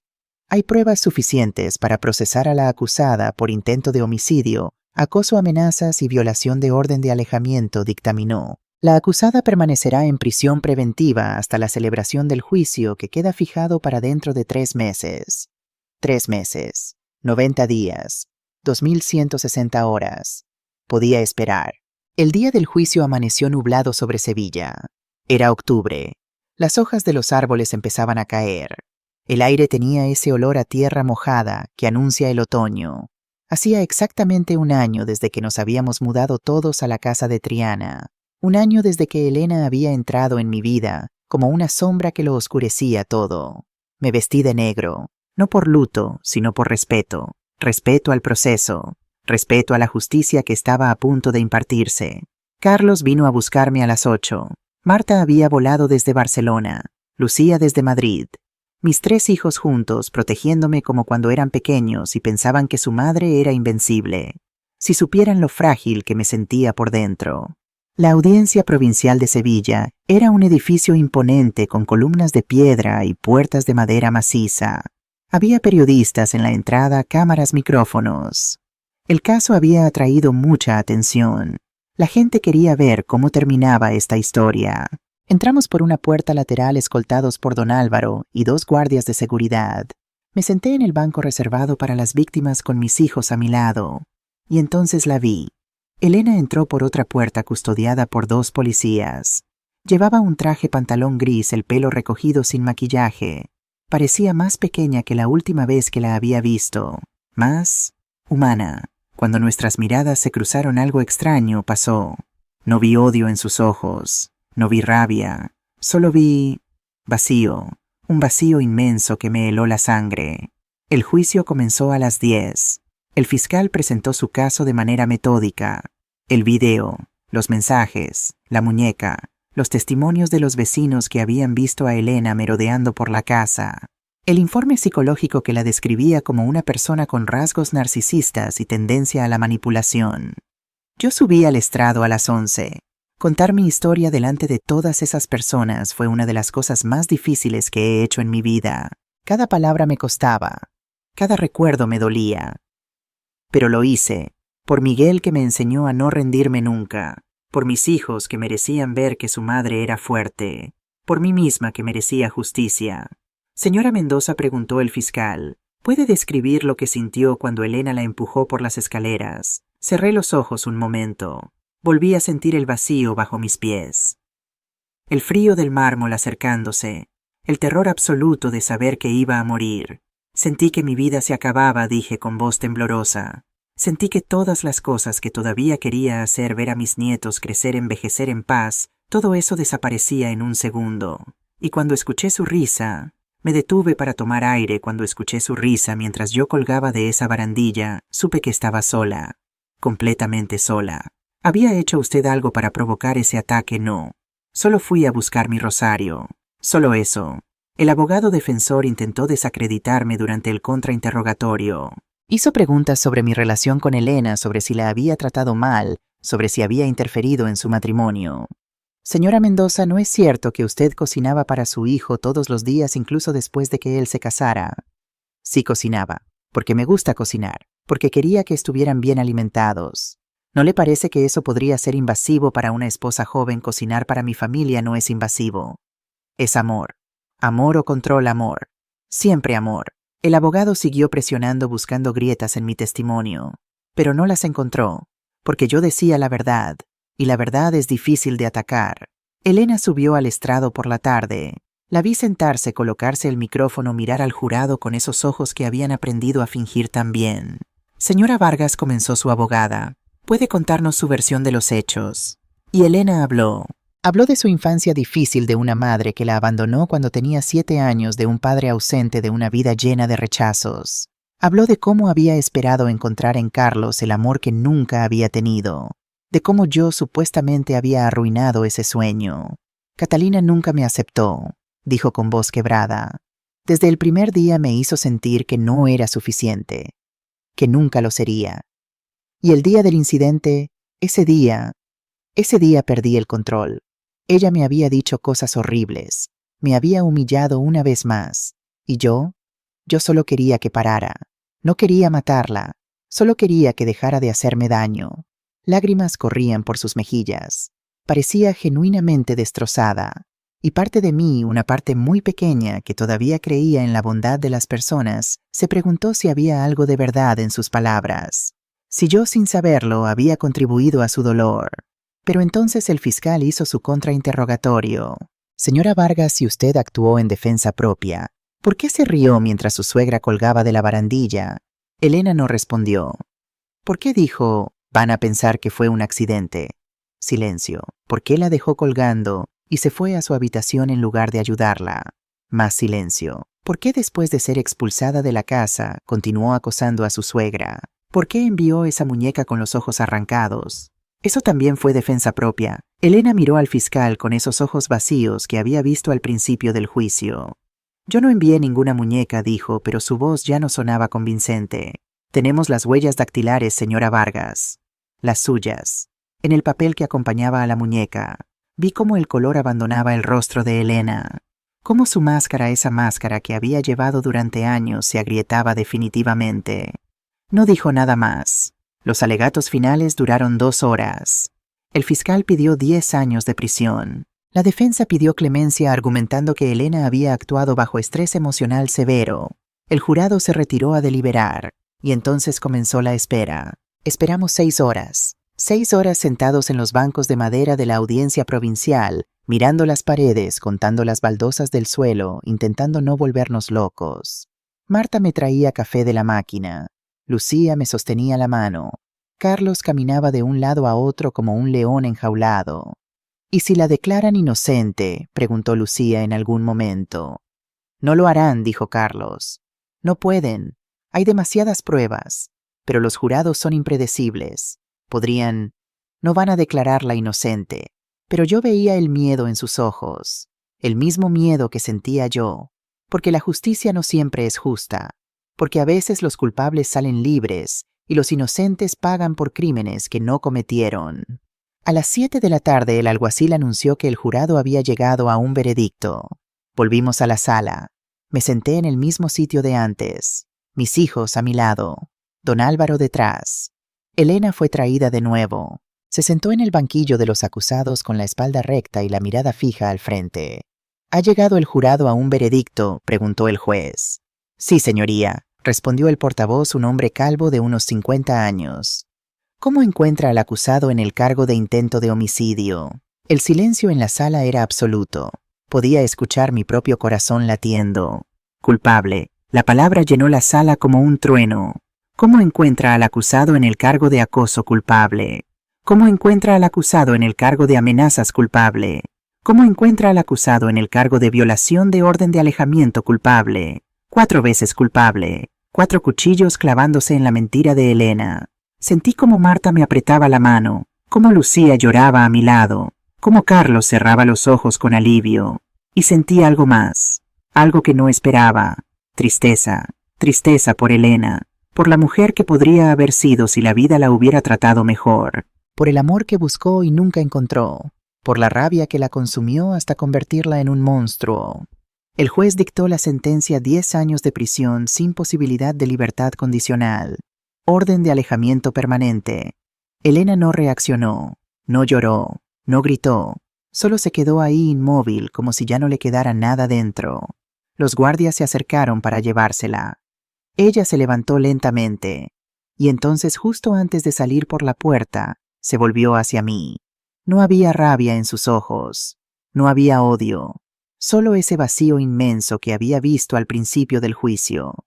Esto no ha terminado, susurró. Pero esta vez sus palabras no me dieron miedo, porque sabía que sí había terminado, al menos esta parte. Salimos de la audiencia provincial bajo un cielo que empezaba a despejarse. Las nubes se abrían dejando pasar los últimos rayos del sol de octubre. Los periodistas nos esperaban fuera. Preguntas, flashes, micrófonos. Señora Mendoza, ¿cómo se siente con el veredicto? ¿Qué mensaje tiene para otras víctimas de violencia doméstica? ¿Perdonará algún día Elena? Don Álvaro habló por nosotros. Mi clienta está satisfecha con que la justicia haya prevalecido.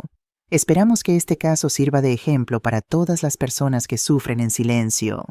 El mensaje es claro: no están solas. La ley las protege, y los agresores tarde o temprano pagan por sus actos. Nos abrimos paso entre la multitud y subimos al coche de Carlos. En cuanto cerró la puerta, el silencio nos envolvió. Se acabó, dijo Marta. Se acabó, repitió Lucía. Se acabó, confirmó Carlos. Pero yo no dije nada, porque sabía que no era tan simple, que las heridas que Elena había dejado tardarían mucho en cicatrizar, que el miedo que me había acompañado durante meses no desaparecería de la noche a la mañana. Pero también sabía algo más, que había sobrevivido, que había luchado, que había ganado. Esa noche mis 3 hijos se quedaron a dormir en la casa de Triana. Cenamos juntos en el patio bajo el naranjo con el olor a azahar, mezclándose con el aroma del gazpacho que Rosario había preparado. Hablamos de todo y de nada, de los nietos que crecían demasiado rápido, de los proyectos de la constructora, de los planes de Lucía para escribir un libro, de las vacaciones que Marta quería organizar en la playa. No hablamos de Elena, no hacía falta. Después de cenar, cuando Marta y Lucía se fueron a dormir, Carlos se quedó conmigo en el patio. ¿Cómo te sientes, mamá? No lo sé, admití, aliviada, cansada, triste. Triste porque, por Elena, por la vida que podría haber tenido si las cosas hubieran sido diferentes. Mamá, ella intentó matarte, lo sé, y no la perdono por eso, pero puedo sentir tristeza por ella al mismo tiempo. Las dos cosas pueden ser verdad a la vez. Carlos me miró con una expresión que no supe descifrar. Eres increíble, ¿lo sabías? Después de todo lo que te hizo, todavía puedes sentir compasión por ella. No es compasión, hijo, es humanidad. Reconocer que Elena también es una persona rota, dañada, pero una persona al fin. Yo no puedo hacer eso. No todavía. Dale tiempo. El perdón no llega de un día para otro. ¿Tú la has perdonado? Pensé en esa pregunta durante un largo rato. No dije finalmente, no la he perdonado, pero he decidido dejar de odiarla. El odio es un peso demasiado grande para cargar, y yo ya estoy demasiado vieja para pesos innecesarios. Carlos sonrió. Era la primera sonrisa genuina que le veía en meses. Papá estaría orgulloso de ti. Tu padre siempre decía que la venganza es un plato que se sirve frío, pero creo que se equivocaba. La mejor venganza no es el frío, es el calor. Es seguir viviendo, seguir amando, seguir siendo feliz a pesar de todo. Nos quedamos en silencio mirando las estrellas que brillaban sobre Sevilla. Y por primera vez desde que todo había empezado, sentí paz. No una paz completa, no una paz perfecta, pero una paz que me permitía respirar, que me permitía imaginar un futuro, que me permitía creer que lo mejor todavía estaba por venir. El naranjo susurraba con la brisa nocturna, la fuente del patio cantaba su eterna canción. Y yo, Catalina Mendoza, 68 años, viuda madre superviviente, cerré los ojos y dejé que la noche me abrazara. Mañana sería otro día, y yo estaría ahí para vivirlo. Los meses que siguieron al juicio fueron de sanación lenta. No existe una cura rápida para el trauma. No hay pastilla que borre los recuerdos, ni terapia que elimine el miedo de un día para otro. La recuperación es un camino largo, lleno de curvas de retrocesos de días buenos y días malos. Yo tuve muchos días malos al principio. Me despertaba a las 3 de la madrugada con el corazón acelerado, convencida de que había escuchado pasos en la escalera. Evitaba subir al segundo piso cuando estaba sola.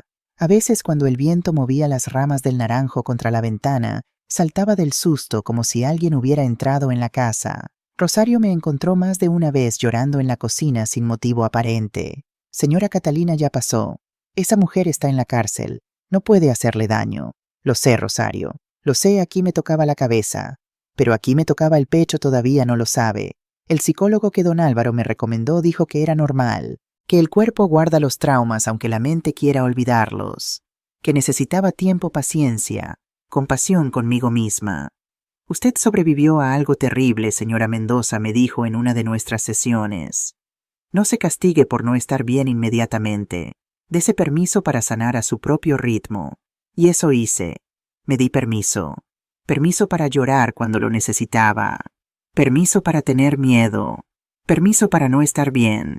Y poco a poco, día a día, semana a semana, el miedo fue cediendo terreno a algo más, a la esperanza, a la paz, a la vida que seguía adelante a pesar de todo. Carlos fue mi roca durante esos meses. Venía a verme cada día como hacía antes de casarse con Elena. Cenábamos juntos, veíamos películas antiguas, hablábamos de todo y de nada. A veces nos quedábamos en silencio, simplemente disfrutando de la compañía del otro. ¿Cómo estás hoy, mamá?, me preguntaba siempre. Mejor le respondía y cada vez era más verdad. Marta llamaba desde Barcelona todas las noches. Lucía desde Madrid. Mis nietos me mandaban dibujos y videos cantando canciones. La familia, esa red de amor que había construido durante toda mi vida, me sostenía cuando yo no podía sostenerme sola. Un año después del juicio, algo cambió en Carlos. Lo vi llegar a casa una tarde con una sonrisa que no le veía desde hacía mucho tiempo. Una sonrisa genuina, de esas que iluminan los ojos además de los labios. Mamá, quiero presentarte a alguien. Se llamaba Inés. Inés Navarro, 35 años, arquitecta. Trabajaba en uno de los proyectos de la constructora. Era diferente a Elena en todos los sentidos posibles. Pelo castaño corto, sin artificio. Ropa cómoda, sin pretensiones. Sonrisa fácil que le llegaba a los ojos. Y cuando me saludó lo hizo con un abrazo cálido y espontáneo. Señora Catalina, Carlos me ha hablado mucho de usted. Es un placer conocerla por fin. El placer es mío, hija. Y la palabra hija salió natural esta vez, sin forzar, sin reservas. Inés se quedó a cenar esa noche. Ayudó a preparar la ensalada, puso la mesa, fregó los platos después. No trataba de impresionarme, no llevaba máscara. Era simplemente ella misma, y eso era más que suficiente. Me cae bien, le dije a Carlos cuando Inés fue al baño. Tiene buen corazón. Se le nota en los ojos. ¿De verdad? ¿No te parece demasiado pronto, hijo? El amor no entiende de calendarios. Si ella te hace feliz, yo soy feliz. Me hace feliz, mamá. Mucho. Entonces no dejes que el pasado te robe el futuro. Elena ya te quitó bastante. No le des también esto. Carlos me miró con los ojos brillantes. Te quiero, mamá. Y yo a ti. Más de lo que puedo decir. Los meses siguientes fueron de reconstrucción. La casa de Triana volvió a llenarse de risas. Inés venía cada vez más a menudo. Mis hijas visitaban con más frecuencia. Los nietos corrían por el patio, jugaban con el agua de la fuente, trepaban al naranjo como habían hecho sus padres 30 años antes. La vida continuaba, diferente sí, marcada por cicatrices que nunca desaparecerían del todo, pero continuaba. Y entonces, 18 meses después del juicio, llegó la noticia que lo cambió todo una vez más. Era un martes por la mañana. Siempre era martes. Yo estaba en el patio podando las rosas que había plantado junto a la fuente. El sol de primavera calentaba mis espaldas. Los pájaros cantaban en el naranjo. Todo parecía tranquilo, normal, ordinario. El teléfono sonó a las 10:15. Era un número de Sevilla que no reconocí. Por un momento el corazón se me aceleró. Los viejos miedos nunca desaparecen del todo. Diga, señora Catalina Mendoza. Sí, soy yo. Le llamo del Centro Penitenciario de Alcalá de Guadaíra. Soy el director Antonio Velázquez. El mundo se detuvo. ¿Ha pasado algo? Señora Mendoza, lamento informarle que Elena Vargas ha fallecido esta mañana. Silencio. Un silencio tan profundo que podía escuchar mi propio corazón latiendo. ¿Cómo logré preguntar? Un derrame cerebral. Ocurrió durante la noche mientras dormía. Cuando la encontramos esta mañana, ya no había nada que hacer. Me senté en el borde de la fuente. Las piernas no me sostenían. Un derrame cerebral, pero si solo tenía 38 años. A veces pasa, señora Mendoza. El estrés, la presión arterial, condiciones preexistentes no diagnosticadas. Estamos investigando, por supuesto, pero no hay señales de nada sospechoso. Entiendo. Hay otra cosa. El director hizo una pausa. Elena dejó instrucciones específicas para que en caso de fallecimiento se le entregara a usted un objeto personal. A mí sí, un cuaderno. Lo escribió durante su estancia aquí. El capellán de la prisión lo tiene. ¿Quiere que se lo enviemos? No supe qué responder. Quería recibir algo de Elena, las últimas palabras de la mujer que había intentado matarme. Sí, dije finalmente. Envíenmelo. Colgué y me quedé sentada junto a la fuente durante mucho tiempo. El agua cantaba su eterna canción. Las rosas perfumaban el aire. Y yo trataba de procesar lo que acababa de escuchar. Elena estaba muerta. La mujer que me había empujado por las escaleras.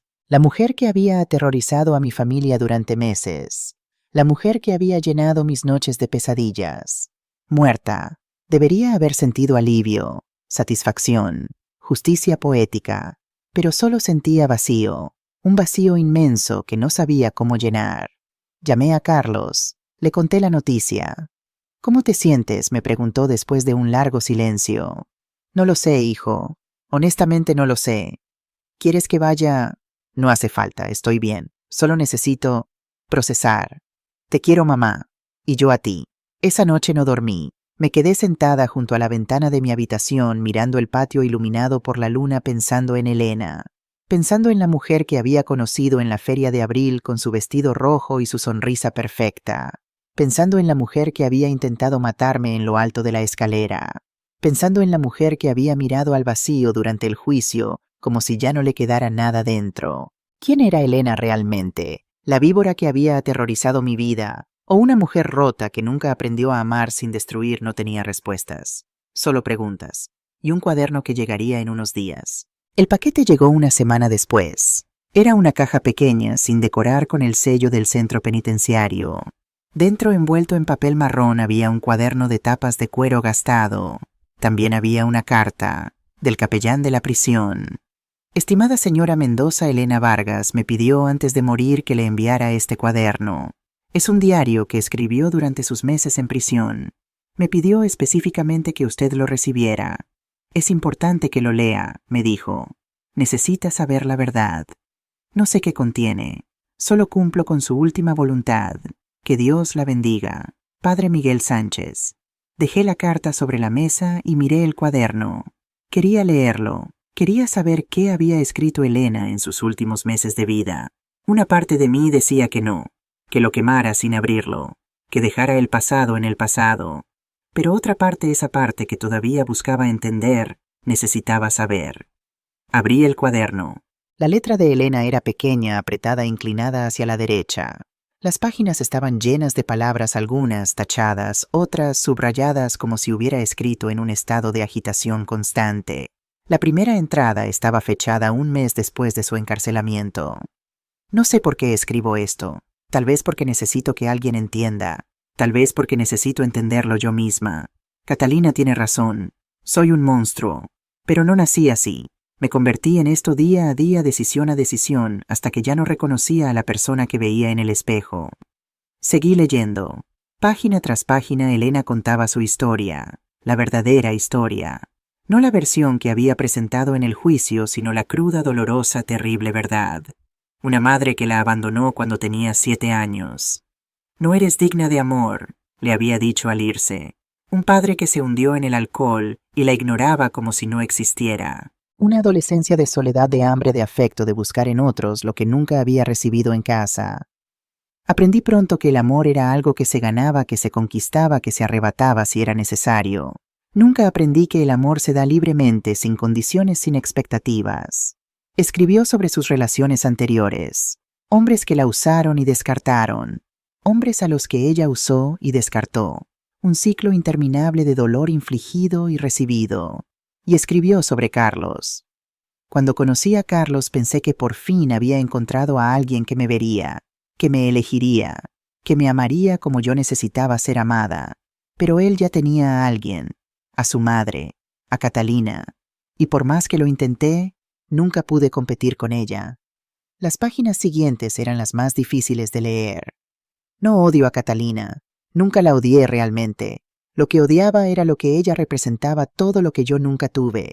Una familia, un hogar, un amor incondicional. Cada vez que Carlos la miraba con esa devoción, cada vez que hablaba de ella con ese cariño, yo sentía que me arrancaban un pedazo del alma, porque nadie me había mirado así nunca. Nadie había hablado de mí con ese amor, y en lugar de alegrarme por ella, la envidié, la resent, la destruí. Las últimas entradas eran las más desgarradoras. He tenido mucho tiempo para pensar aquí dentro, demasiado tiempo, y me di cuenta de algo terrible. Catalina no era mi enemiga, nunca lo fue. Ella solo era una madre que amaba a su hijo. No había nada malo en eso. Lo malo estaba en mí, en mi incapacidad de aceptar que había espacio para las dos en la vida de Carlos. Pero ya es tarde para arrepentimientos. Ya es tarde para todo. Y entonces llegué a la última página, la página que lo cambió todo. Las manos me temblaban mientras leía las últimas palabras de Elena. Hay algo que nunca le conté a nadie, algo que me llevé a la tumba. O casi porque ahora lo estoy escribiendo aquí para que Catalina lo sepa. Yo sabía que había cámaras. Vi a Carlos revisar la aplicación en su móvil varias veces. Vi cómo miraba disimuladamente hacia ciertos puntos de la casa. No soy tonta. Supe que había instalado cámaras de seguridad. Y supe que había una en la escalera. Aquella tarde cuando empujé a Catalina sabía que todo quedaría grabado. Sabía que me descubrirían. Sabía que iría a la cárcel. ¿Por qué lo hice entonces? Porque quería que me detuvieran, porque quería que todo terminara. Llevaba meses sintiéndome atrapada en una vida que no reconocía siendo una persona que despreciaba. Cada mañana me miraba al espejo y veía a un monstruo. Cada noche me acostaba odiándome por las cosas que había hecho, las palabras que había dicho, el dolor que había causado. Quería parar, pero no sabía cómo. No tenía el valor de acabar con todo yo misma. Soy cobarde, siempre lo fui. Así que dejé que las cámaras lo hicieran por mí. Empujé a Catalina sabiendo que me verían, sabiendo que me arrestarían, sabiendo que finalmente alguien me obligaría a parar porque yo no podía hacerlo sola. Esto no es una excusa. Nada excusa lo que hice. Casi maté a una mujer inocente por mi propia debilidad. Pero quería que Catalina supiera la verdad, que supiera que no fue su culpa, que nunca fue su culpa. Ella no me empujó al límite. Yo ya estaba en el límite mucho antes de conocerla. Ella solo tuvo la mala suerte de estar ahí cuando finalmente caí. Si alguna vez lee esto, señora Mendoza, quiero que sepa una cosa.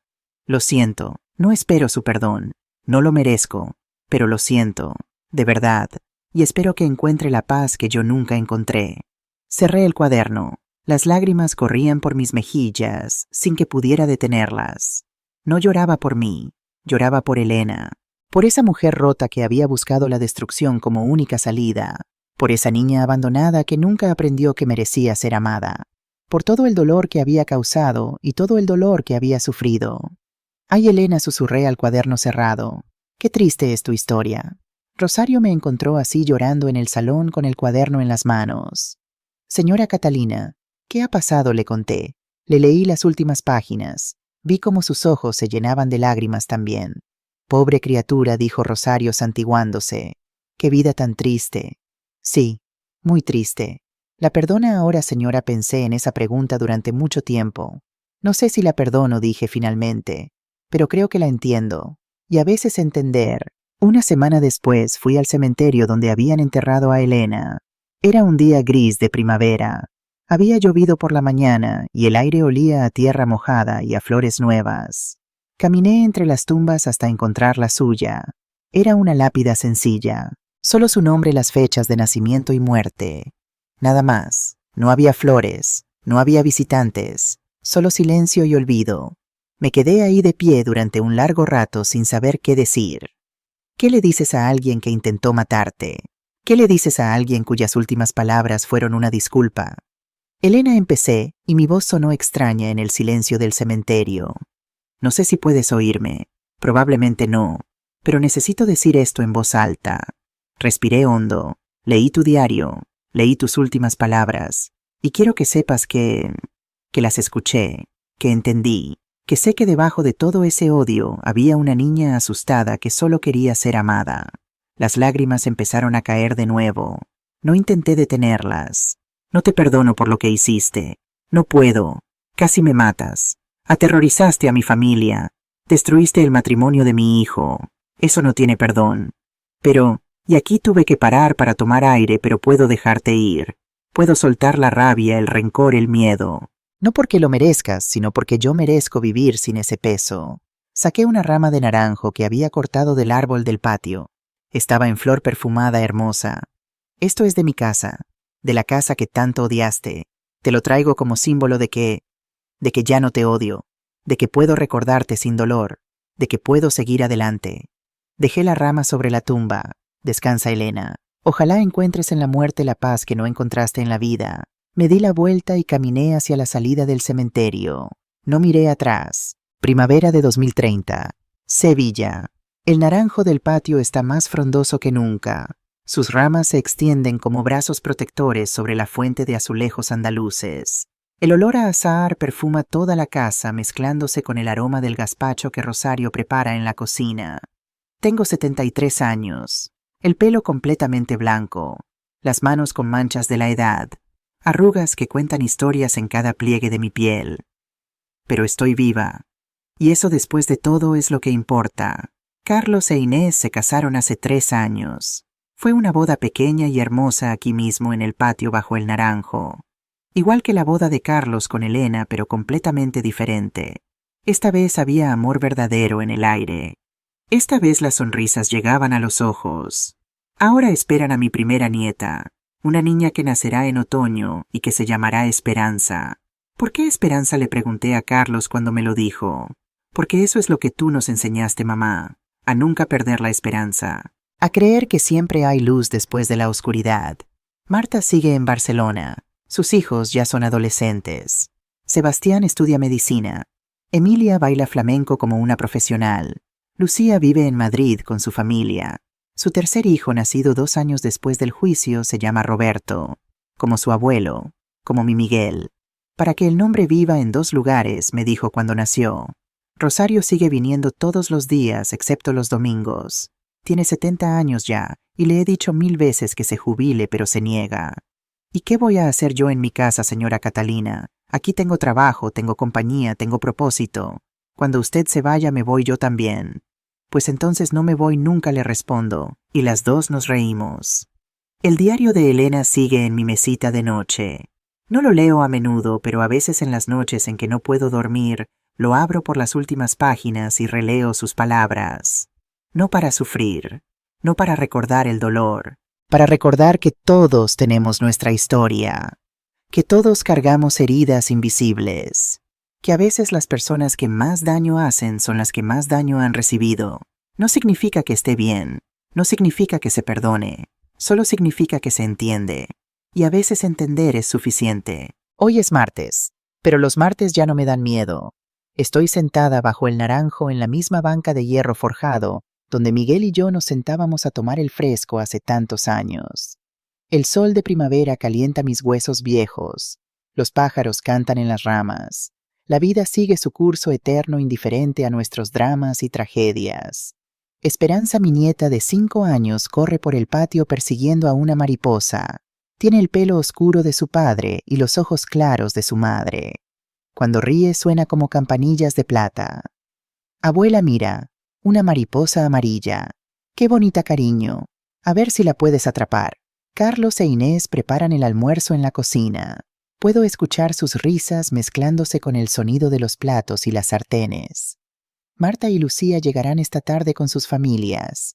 Vamos a celebrar mi cumpleaños. 73 años. ¿Quién lo hubiera dicho? Pienso en todo lo que he vivido. En Miguel, que me enseñó a amar. En mis hijos, que me dieron propósito. En Elena, que me enseñó que sobrevivir no es suficiente. Hay que seguir viviendo. Pienso en la escalera de mármol que está a pocos metros de donde estoy sentada. Esa escalera que casi fue mi tumba. La subo y la bajo todos los días ahora. Ya no me da miedo. Solo me recuerda lo fuerte que puedo ser cuando no tengo otra opción. A veces, cuando la luz de la tarde entra por las ventanas de colores, me parece ver a Miguel parado en lo alto de la escalera sonriéndome. Sé que es mi imaginación. Sé que los muertos no vuelven. Pero me gusta pensar que me está cuidando desde algún lugar, que está orgulloso de mí. Abuela Esperanza viene corriendo hacia mí sin aliento, con las mejillas sonrojadas. «¿Me cuentas un cuento claro, mi amor? ¿Qué cuento quieres? Uno de cuando eras joven. Uno de aventuras». Sonrío. Las aventuras que he vivido no son para niñas de 5 años. Algún día, cuando sea mayor, le contaré mi historia. Le diré que su abuela estuvo a punto de morir y sobrevivió, que enfrentó a un monstruo y ganó, que aprendió que el perdón no es olvidar, sino recordar sin dolor. Pero hoy no. Hoy solo quiero disfrutar del sol, del olor a azahar, de la risa de mi nieta. «Te voy a contar la historia de tu bisabuelo Miguel», le digo sentándola en mi regazo. Era un hombre que llegó a Sevilla con 17 años y 30 pesetas en el bolsillo. Esperanza me escucha con los ojos muy abiertos, absorta en la historia. El naranjo susurra sobre nuestras cabezas. La fuente canta su eterna canción. Y yo, Catalina Mendoza, 73 años, viuda, madre, abuela superviviente, siento algo que no había sentido en mucho tiempo. Paz, una paz completa, profunda, verdadera. La paz de saber que lo peor ya pasó, que lo mejor todavía está por venir, que cada día que me levanto es un regalo que no doy por sentado. Elena quiso destruirme, pero no lo logró. En cambio, sin quererlo, me enseñó algo valioso: que la vida es demasiado corta para vivir con miedo, que el amor es demasiado precioso para darlo por sentado, que la familia, la verdadera familia, es lo único que realmente importa al final del camino. Miro a Esperanza, que se ha quedado dormida en mi regazo. Miro el patio lleno de sol. Miro la casa que ha visto 40 años de mi vida, con todas sus alegrías y todas sus tristezas. Y sonrío, porque estoy aquí, porque sobreviví, porque a pesar de todo elegí seguir viviendo. Y eso al final es la única victoria que importa. El perdón no es olvidar, es recordar sin dolor.